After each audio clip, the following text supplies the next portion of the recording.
La scène d'ouverture montre Iris allongée à côté de son mari endormi, l'air très angoissé.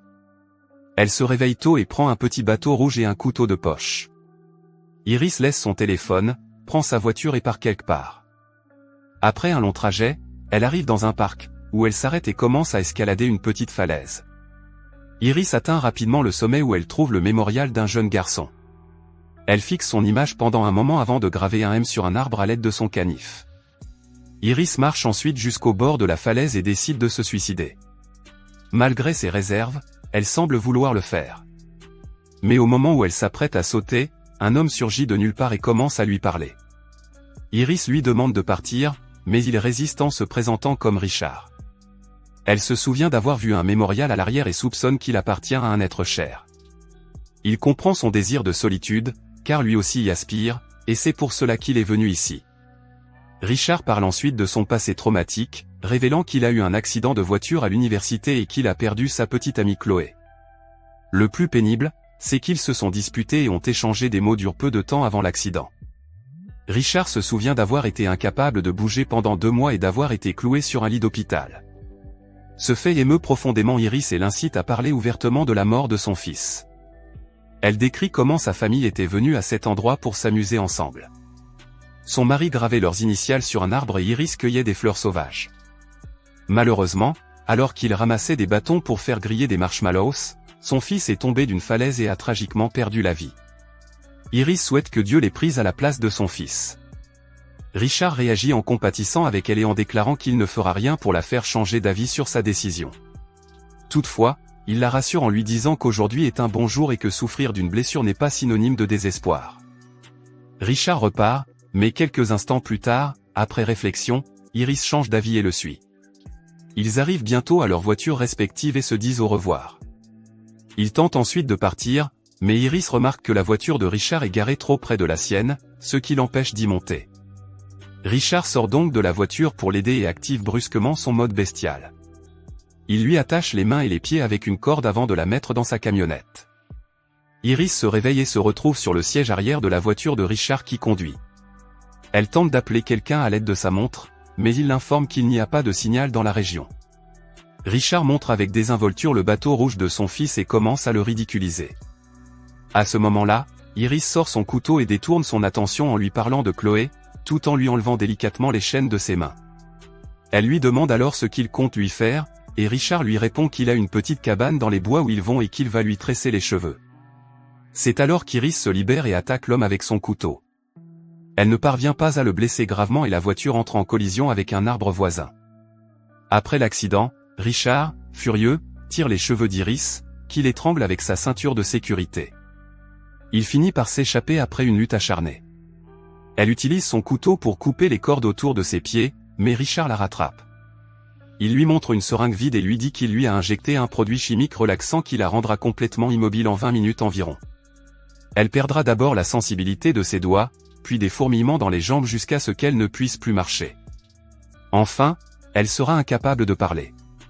Lorsqu'Iris entend cela, elle est effrayée et se précipite dans les bois pour échapper au maniaque. Richard la suit en silence, lui rappelant que la précipitation ne fera qu'accélérer l'action du médicament. La jeune femme continue à courir aussi vite qu'elle le peut, réglant une minuterie sur sa montre pour 20 minutes. Malheureusement, l'effet commence à se faire sentir sur ses jambes et elle peut à peine marcher. Bientôt, elle s'effondre sur le sol, incapable de sentir ses jambes. Ne pouvant plus courir, Iris tente de se cacher dans les racines d'un arbre. Mais elle se retrouve accidentellement près d'une fourmilière, et les fourmis grimpent le long de son corps et sur son visage. Cela la pousse à crier et à révéler à Richard l'endroit où elle se trouve. Mais avant qu'il ne puisse l'attraper, Iris se glisse dans une rivière, espérant que le courant l'emportera. Richard prévient Iris qu'elle ne saura pas nager, mais elle est prête à tout risquer plutôt que d'abandonner. Après avoir dérivé pendant un certain temps, elle rassemble toutes ses forces pour attraper un tronc et sortir de la rivière. Iris consulte sa montre et découvre qu'il ne lui reste qu'une minute. Elle lutte encore pour atteindre un endroit sûr, mais son temps est écoulé et elle est complètement paralysée. Peu après, Iris aperçoit un fermier qui tond la pelouse à proximité, mais elle est incapable d'appeler à l'aide. Bill, un vieux fermier, s'approche d'elle et lui demande si elle a besoin d'aide, mais Iris est incapable de répondre. Bill découvre bientôt qu'elle est réveillée et que seuls ses yeux bougent. Elle commence à communiquer en clignant des yeux une fois pour dire oui et deux fois pour dire non. Bill promet d'appeler la police et de l'aider dès que possible. Bill essaie d'appeler à l'aide, mais lorsque quelqu'un frappe à la porte, Iris cligne plusieurs fois des yeux, indiquant à Bill qu'elle essaie de l'avertir. À la porte, elle rencontre Richard qui dit être à la recherche de sa femme blessée et qu'ils ont eu un accident. Bill lui demande d'attendre dehors pendant qu'il appelle les secours. Mais le maniaque l'ignore et pénètre dans la maison. Ne trouvant pas Iris, il déclare qu'il est malade et qu'il a besoin de se reposer. Il demande également son téléphone au vieil homme, affirmant qu'il l'a perdu dans l'accident. Bill est furieux de cette entrée inopinée et menace de contacter la police. Mais Richard éclate soudain en sanglots et encourage Bill à poursuivre son plan. Lorsque le vieux fermier s'en rend compte, il lui demande son nom, ce à quoi Richard répond qu'il s'agit d'Andrew. Il révèle que sa femme Chloé a des problèmes de santé mentale et l'accuse souvent de faire des choses indésirables. Richard révèle qu'ils ont eu un accident qui l'a rendu inconscient et que lorsqu'il s'est réveillé, elle a disparu. Il poursuit en disant qu'elle devient catatonique de temps en temps, refusant de parler ou de bouger. Bill se sent mal pour cet homme et lorsque Richard lui demande s'il y a quelqu'un d'autre dans sa vie, Bill répond qu'il avait une femme qui est morte d'une crise cardiaque. Bill est maintenant sûr que l'homme a une intégrité éthique et décide de révéler la vérité sur Iris. Cependant, le téléphone de Richard se met à vibrer dans sa poche, contredisant son affirmation précédente selon laquelle il l'avait perdu. Cela convainc Bill que l'homme ment et lui ordonne de quitter la maison. Richard, lui, reconnaît qu'Iris se cache ici et demande au vieil homme où elle se trouve.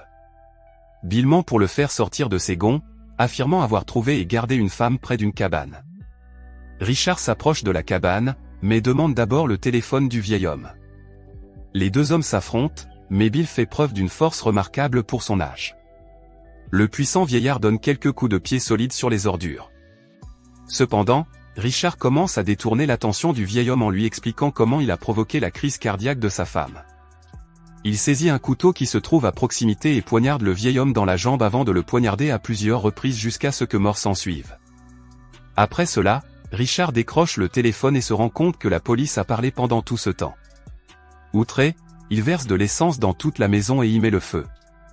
Pendant ce temps, nous voyons qu'Iris est capable de bouger son doigt pour tenter d'alarmer le psychopathe, mais en vain. Après avoir mis le feu à la maison, Richard s'enfuit dans la camionnette de Bill. Iris tente d'attraper le cordon du rideau et Richard découvre que les rideaux s'ouvrent et se ferment tout seuls. Richard retourne rapidement à la maison, se rend compte qu'elle est toujours à l'intérieur et l'emmène. Il lui reproche ensuite de l'avoir forcé à le faire. Alors qu'il s'éloigne, Richard dit à Iris qu'il n'a jamais tué un homme auparavant, mais que tout a une première fois. Soudain, il reçoit un appel de sa fille, qui l'informe avec enthousiasme des bons résultats de ses derniers examens. Peu après, il s'arrête à une station-service, où Richard voit des pompiers s'approcher de la maison de Bill. Il entre alors à l'intérieur pour payer l'essence. Pendant ce temps, les mains d'Iris commencent à retrouver une certaine mobilité, ce qui la pousse à essayer d'informer les gens autour d'elle. Lorsqu'un enfant s'approche de sa fenêtre, elle déboucle sa ceinture de sécurité, submergée par la pensée de son enfant. Lorsque la mère de l'enfant arrive pour l'emmener, Iris lui jette un regard particulier, l'avertissant du danger. Elle remet sa ceinture et poursuit sa route. Peu après, ils atteignent le lieu de l'accident précédent, où Richard se change. Il prend ensuite une autre seringue remplie de drogue et la place sur le tableau de bord du camion. Cependant, alors qu'il s'apprête à remorquer le camion en panne, un officier de police s'approche. L'agent affirme avoir reçu un rapport concernant son camion et mené une enquête. Il s'avère que des personnes de la station-service se sont inquiétées de l'apparence inhabituelle d'Iris et ont appelé la police. Le policier demande à parler à Iris, mais Richard admet qu'elle est trop ivre et incapable de communiquer. Il prétend que sa femme a eu un accident et qu'il est venu à son secours. Cependant, le policier est sceptique car il a vu le collège à la station-service et Richard a une blessure au front. C'est alors qu'Iris baisse lentement la vitre pour essayer d'avertir le policier. Elle parvient bientôt à remuer les lèvres et à proposer son aide, mais l'agent découvre la vérité. Le psychopathe a sauvagement battu le policier à mort. Il charge ensuite l'agent dans sa voiture de police et lui prend son arme à feu. Il met ensuite le feu à la voiture de patrouille, détruisant toutes les preuves de ses méfaits. Il remarque alors que la seringue qu'il avait placée sur le tableau de bord a disparu. Richard est horrifié d'avoir déjà tué 2 personnes et décide d'accuser Iris. Iris, qui a retrouvé la parole, commence à lui parler de la mort de Chloé. Il se demande si cette mort n'est pas à l'origine de sa dépression. En entendant cela, l'homme arrête brusquement son camion dans un accès de rage, déclarant qu'il n'est pas fou et que la mort de Chloé dans l'accident lui a apporté la clarté. Richard a découvert sa véritable vocation lorsqu'il a assisté à la mort de Chloé, victime d'une fracture du cou. Cela lui a procuré une énorme satisfaction et il s'est senti comme un dieu ayant la capacité de mettre fin à la vie des gens. Il révèle également que les derniers mots qu'il lui a adressés avant de mourir étaient des remerciements, car elle l'a aidé à comprendre sa véritable mission. Après avoir entendu cela, Iris lutte pour garder son sang-froid et le supplie de la laisser partir. Elle affirme ne pas connaître son vrai nom ni son adresse et jure de ne pas le dénoncer. Elle exprime le souhait qu'il la laisse quelque part sur le chemin, suggérant qu'ils pourraient tous deux oublier les événements. Richard refuse de l'écouter et annonce que ses plans ont changé. Peu après, ils atteignent une zone interdite près d'un lac, où Richard l'informe qu'il s'agit de leur destination finale. Iris le poignarde avec une aiguille, mais ne parvient pas à exercer une force suffisante pour le pousser. Cela permet à l'homme de retirer doucement la seringue et d'y verser les produits chimiques. Frustré, Iris demande à Richard pourquoi il ne l'a pas laissé mourir plus tôt, ce à quoi il répond que c'était le destin et qu'elle lui était destinée. Il lui répond que c'est le destin et qu'elle lui était destinée. Cependant, elle affirme qu'il n'y a pas de destin, pas de Dieu et qu'il n'est qu'un triste petit homme sans nom. Richard saisit alors un couteau, met Iris dans un bateau et entre à l'intérieur. Il se dirige ensuite vers le milieu du lac où il a l'intention de la jeter avec des briques pour empêcher son corps de flotter. Mais avant qu'il ne puisse le faire, Iris se met à pleurer et lui demande une dernière faveur. Elle lui dit qu'elle a le petit bateau de Matthew dans sa poche et qu'elle veut le garder avec elle pendant qu'elle meurt. Lorsque Richard s'approche d'elle pour prendre le jouet, Iris s'empare rapidement de la dague et le poignarde près du cou. Richard, gravement blessé, tombe dans le lac. Il tente furieusement de remonter, mais Iris saisit son arme et lui tire dessus à plusieurs reprises, le faisant retomber dans l'eau. Malheureusement, les coups de feu tirés sauvagement par Iris font des trous dans le bateau. Le bateau commence rapidement à couler et il semble qu'elle aussi soit condamnée à mourir. Cependant, malgré ses mains liées, Iris refuse d'abandonner et nage de toutes ses forces vers la surface. La dernière scène montre Iris se relaxant sur le quai. De loin, elle constate que Richard a lui aussi refait surface. Lorsqu'elle s'approche de lui, elle découvre qu'il s'étouffe dans son propre sang et qu'il est au bord de la mort. Le film s'achève sur le remerciement d'Iris à Richard et son abandon à la mort.